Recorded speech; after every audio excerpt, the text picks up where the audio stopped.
Պարոն նախագահ, ընտրությունների նախաշեմին Ռուսաստանի Դաշնությունը սանկցիաներ է կիրառում հայ տնտեսվարողների մթերքների վրա, որոնք որ արտահանվում են ԵԱՏՄ շուկա։ Դուք այստեղ քաղաքական ենթատեքստ տեսնում եք, թե ոչ, վերջերս նաև սանկցիա կիրառվեց Ջերմուկ գրուպի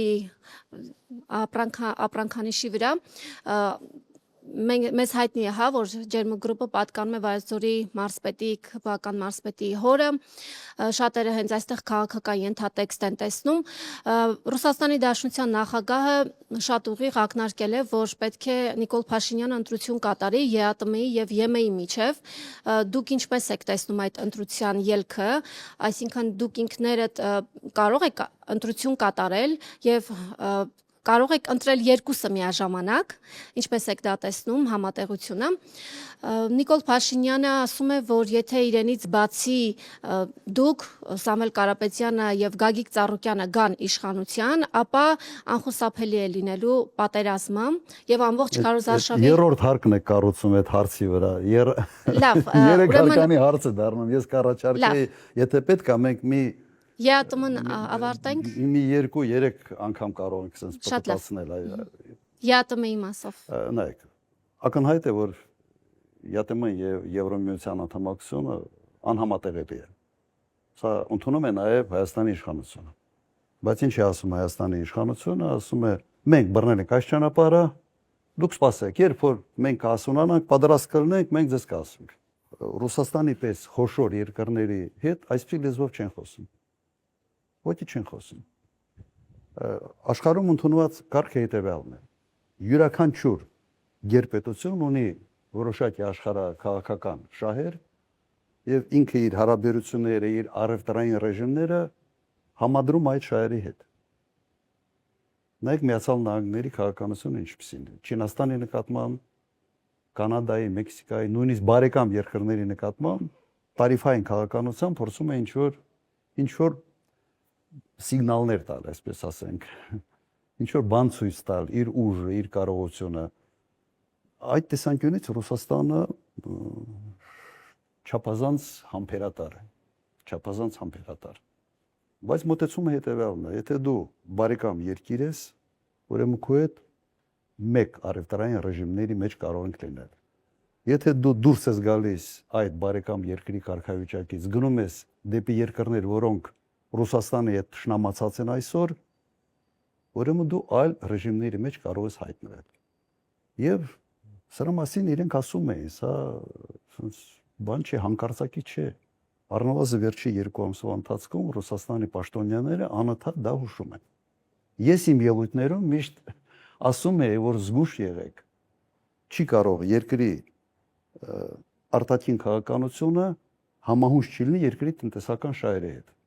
Այն ինչ անում է այսօր Հայաստանի կառավարությունը, հակառակ ուղղությամբ է տանում երկրի տնտեսական շահերը։ Սա խփելու է ուղղակի ժողովրդի բարեկեցության վրա։ Ինչ մենք արդեն տեսնում ենք դրսևորումները։ Իմաստը պետք չի զարմանալ, սա պետք է հարցնել հետևյալը։ Այս կառավարությունը այս հաշվարկները արել է, թե իրենց համար, չգիտեմ ինչի, դա անակնկալ է։ Թե մտածել են, թե այնուամենայնիվ սենց էլի կուլ կտան, էլի բան չեն անի։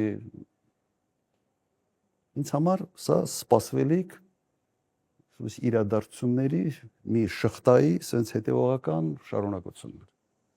Օքեյ, ասում ժողովուրդն է, դուժում։ Երկը ժողովուրդն մասին պետք է մտածել։ Ռուսաստանի Դաշնությունից։ Հիմա դուք ինչ եք առաջարկում, Ռուսաստանի Դաշնությունը մտածի մեր ժողովրդի մասին, թե առաջերտին մեր կառավարությունը մտածի մեր ժողովրդի մասին։ Ենթադրում եմ, որ առաջերտին մեր կառավարությունը պետք է մտածի մեր ժողովրդի մասին, առաջերտին։ Եվ չանի քայլեր, որոնք խփում են այդ հենց մեր ժողովրդի բարեկեցությանը։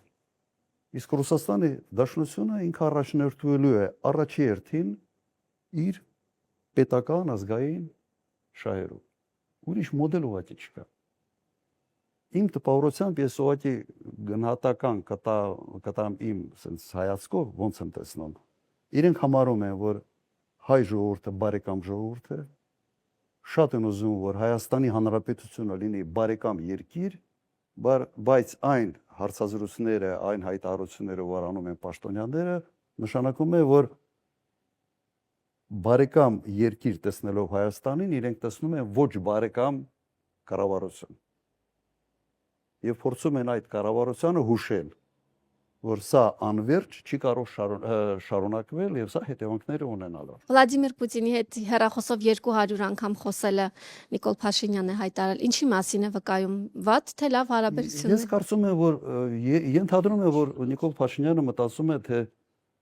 այս ներքին կորուծիտներում իր հաջողությունը նաեւ արտաքին կորուծիտների հույս է տալիս։ Ենթադրում եմ սա։ Բայց արտաքին հարաբերություններում այդ կորուծիտներ հասկացողությունը ուրիշ անուն ունի, կոչվում է դիվանագիտություն։ Եթե դու դիվանագիտությունը խառնում ես կորուծիտների հետ, վերջի անպայման մի փոսի մեջ ես հայտնում։ Այն երկիրը չի, որը չի հասկանում կամ չի տեսնում, թե դու ինչ ես անում։